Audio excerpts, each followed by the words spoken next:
Now, why is risk management important? I am a runner. I run marathons. And a marathon planning, training, and actually completing a marathon is a classic project because it fits the description of a project. It has a definite start, a definite end. There is a scope to it in terms of the timing that's required, and there's a cost to it. You may have to travel to a different city or a different place, and you generally have to pay to run organized races.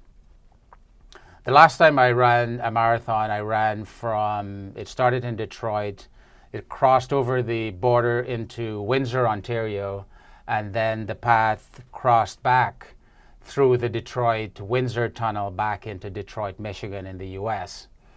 Now, as me and several other thousands of runners were running through the tunnel is obviously designed for vehicular traffic, not human occupancy.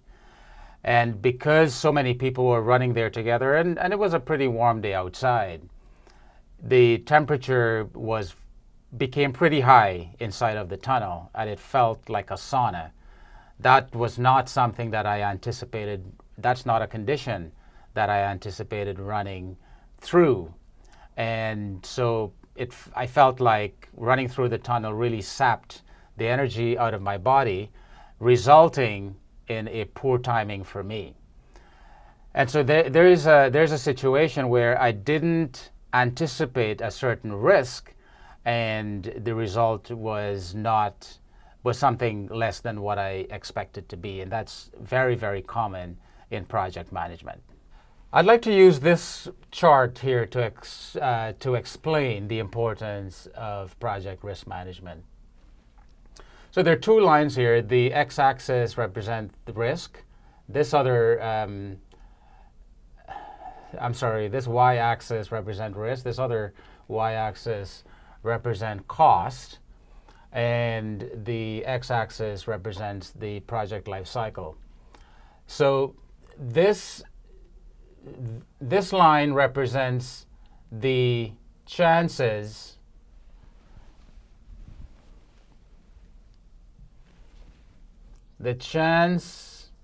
of a risk event occurring. And if you notice that at the start of the project, the chance of a risk event occurring is pretty high. And then as the project progresses towards the end, the chance of a risk event occurring becomes pretty low. And the reason for that is because there are many unknowns when you're starting a project. So for example, if you're developing a new software program, there are many unknowns. Many software programmers don't even know what the end product may look like.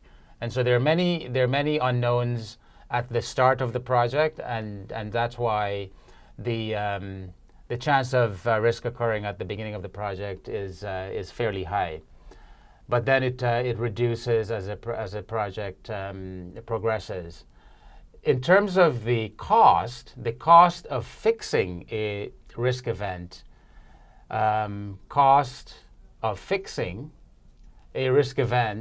is pretty low at the start of the project, but it becomes pretty high as the project progresses towards the end.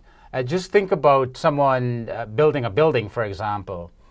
If you're at the design stage and you're looking at the blueprint of the building, for example, then it's fairly easy to fix the design if there's a mistake in it. But once the concrete is poured and the walls of the building starts to go up, it would be very expensive to make a change at that point in time. And so that's the reason why it's so important to take a step back during the planning phase, during the earlier phases of a project, to think about what risks may occur and what steps are needed to mitigate those risks, because you don't want to be here fixing your risk. You want to be early in the project.